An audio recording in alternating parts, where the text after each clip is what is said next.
I guess for me, what I could say mental health is, it'd be a state in which, say, allows someone to be able to function in a way that they want to function within the society.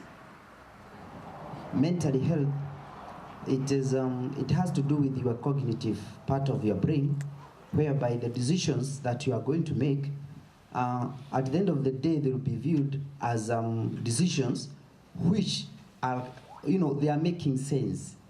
Because when you are not mentally stable, obviously the cognitive part of your brain is the one that will be affected, and as well as the emotional part of it, whereby emotion is the feelings part of your body, and they go hand in hand, but more of mentally is the cognitive part of your mind, the decisions that you make at the end of the day. Yeah, so I just echo what he said. For me, okay, from what I learned from school, I did a bit of psychology, is that mental health, or being mentally healthy, is being at peace with yourself and being at a state of well-being, both mind, body, and soul. And because mental, like as he said, like your brain functions, they affect a lot of how your body reacts to certain situations, and that will affect your emotions as well. So they are tied together. So being mentally and emotionally healthy starts from your mind, and it's tied to your body and your soul. So for me, being mentally and emotionally healthy is peace of mind and well-being.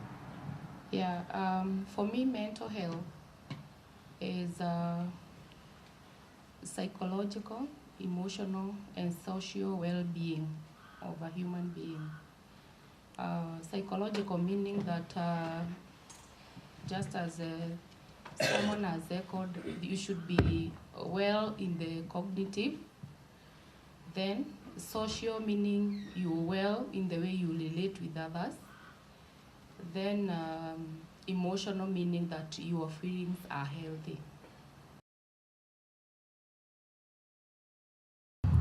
I think talking about mental health has been a taboo in Kenya for so long, because it's been considered as a curse. So if you're mentally ill, you'd probably be banished from your community or something of the sort. So I feel like mental health has just been a taboo. I guess, okay, how I perceive it, or from like what you could see around, majority of the people don't actually really consider mental health really an actual issue, which is very sad. So like, especially if you're, let's say, having some problems, especially in concerns to, let's say, emotional health, majority of the time people will tell you you can just suck it up and move on, like it's not a big deal, like you'll get over it. And I feel like that's one of the major problems that we have, is that we never deal with issues concerning mental health as they should be dealt with. Because in African setup, and Kenya in particular, is like we are still not there. We are still not yet there.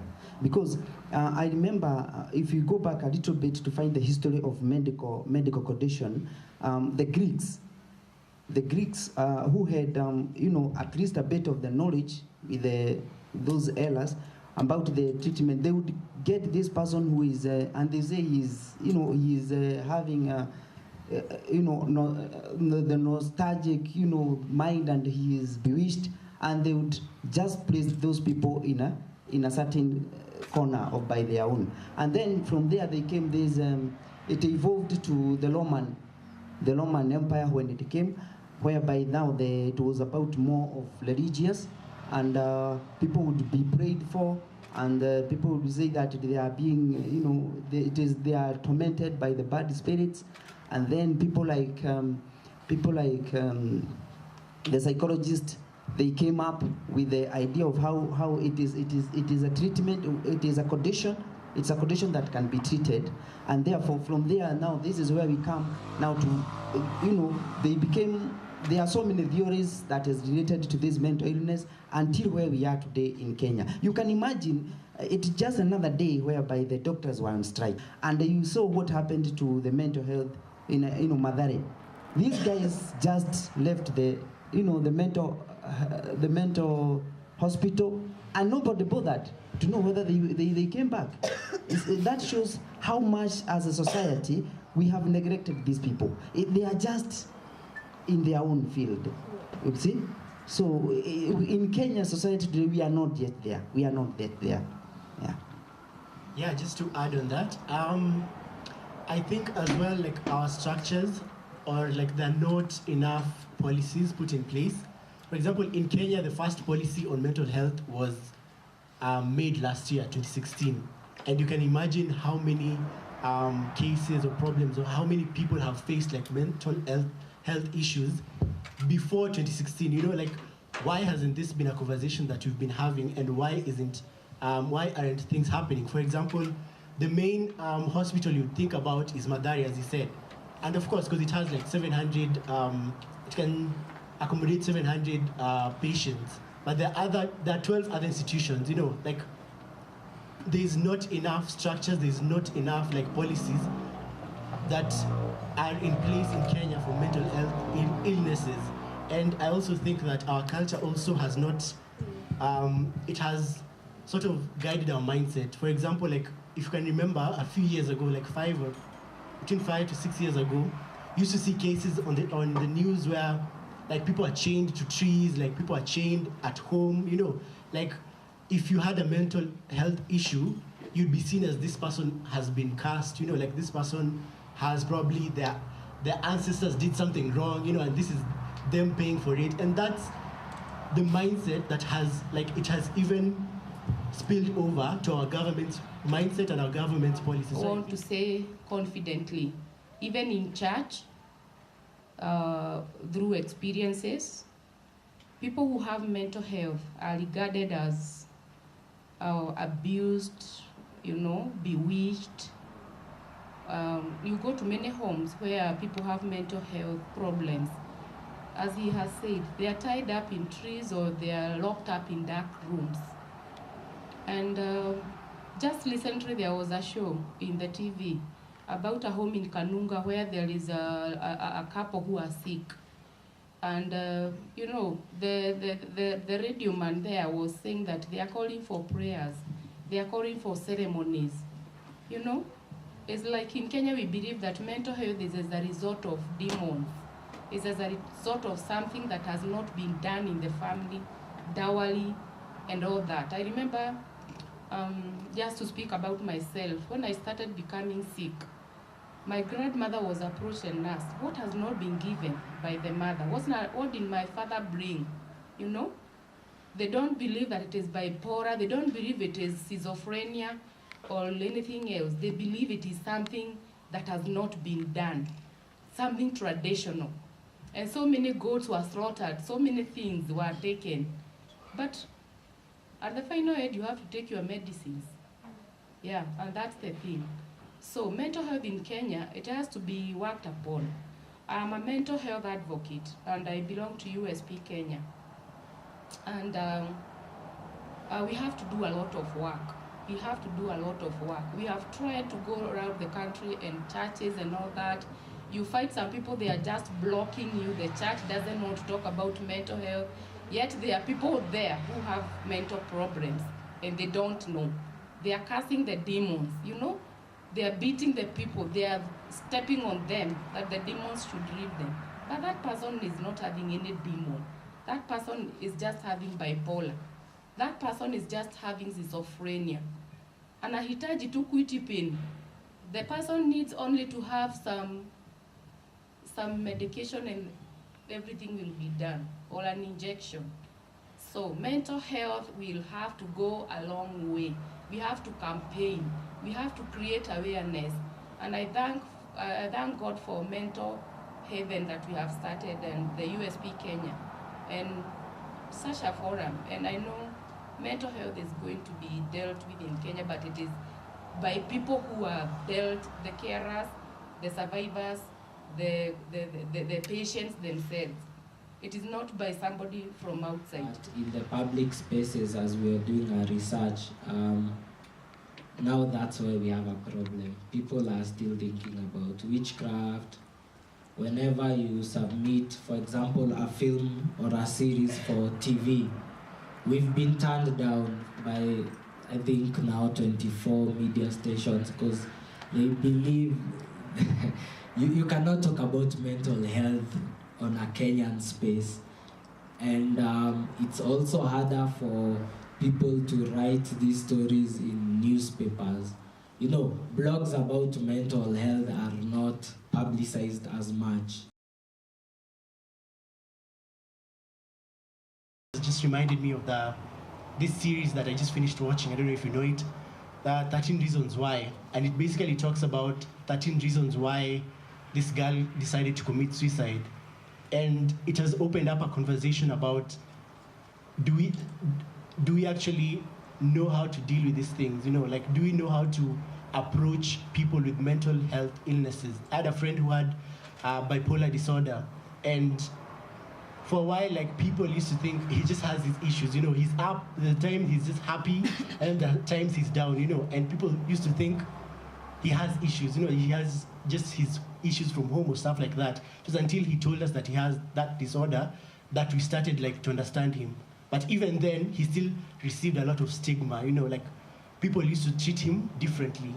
And I think changing our mindset and like having those institutions in school will go a long way in raising awareness. Like, did anyone even know that May was Mental Health Awareness Month? How many of us feel misunderstood?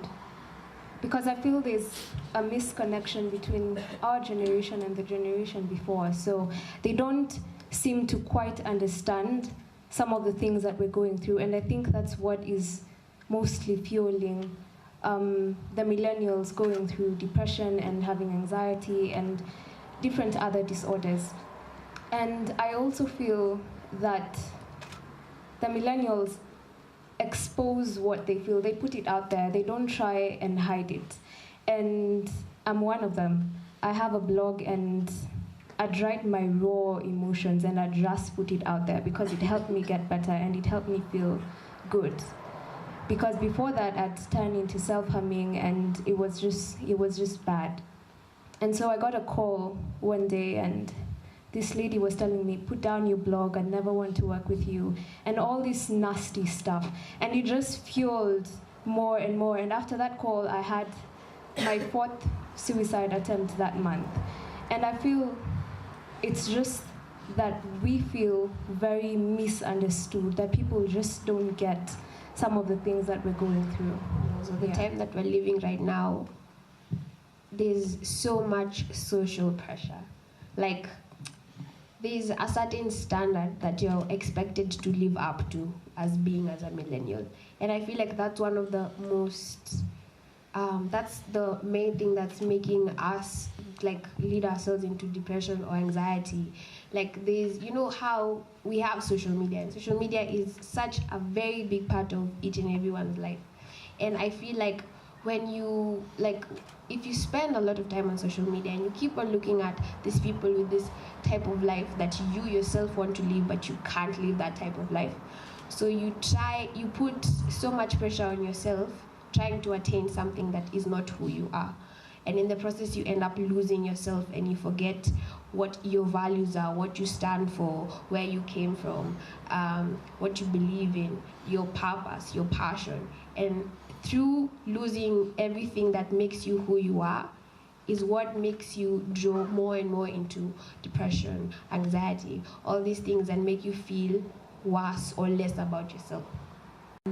Come up with this thing where they really want to try and be somebody else, and in the process, like, so much of who they are is lost in the midst of it all. And I feel like when you start to lose your self-worth, when you start to lose your purpose, is when you start to feel bad about yourself and you get yourself into depression. And I feel like majority of the people today really don't have been able to. So there are some people who can't really tell the difference of what they really want in their life, or what they really want to achieve, or what they want to accomplish with themselves, as opposed to the glamorous life that they see out there, assuming that this is what is supposed to be for me. The filters on filters on filters, like we want to post that our lives are like we're living perfect lives and all that. And then also, I think living in this generation is a bit hard. It's a bit hard to create like deep, meaningful relationships, and probably to get out of all this. Maybe you guys are going to talk about it later, but to get out of all this, like you need someone. There's always that someone who's going to help you. To get out of alcoholism, you need to go to AA, where there's the other people and all that. Like you need to create deeper, meaningful relationships. So I think that's why like depression and all these things are prevalent in this generation. We had this conversation, and of the opinion that the awareness and even the parenting styles that millennials are going through, and the word millennial is a bit broad. So I can give the example at our own home. The type of parenting style I went through versus that my siblings went through is a bit different. When I was growing up, you couldn't say that you have mental health issues per se. You would be told to man up, be a man about it, sort it out, get over it and that. But when I look at my siblings, I have a 6-year-old sister right now. For her, she knows what depression is, which is a bit shocking for me because I don't think I knew what that was when I was 6 years old. So I feel like, yes, it might seem like we have more cases of mental health and emotional illness now among millennials, but I also feel like it might have existed before, but society wasn't open and talking about it as much as we do now. Because now I can express myself, someone can talk about it, but a few years back, you wouldn't say it, you wouldn't have even the space to talk about that. So I feel like most people just went through the issues on a personal level, kept it in, bottled it, and moved on. Millennials, the biggest issue is we are scared of labels. We are scared what people will say.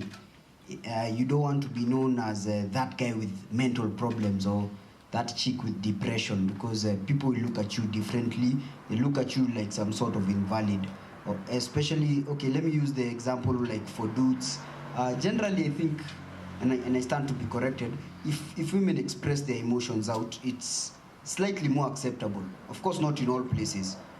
But for men, it's totally unacceptable. Like, if you're a dude, you find a guy who's crying. I had a friend who, in high school, used to cry a lot. That was his way of releasing his emotions. And after crying, he'd feel better. But he was given so many tags. Oh, he's sensitive. Oh, he's childish. Oh, he's immature. And he's not being given these tags by his fellow students alone. He's being given these tags by the principals, the teachers, the deputy. You're a man, you have to man up, you have to do this. So they expect it just to go away. So I think the more you talk about it, the bigger the chance you have of doing something about or making more progress. But if we suppress it, I think the main point is that we are just scared of labels.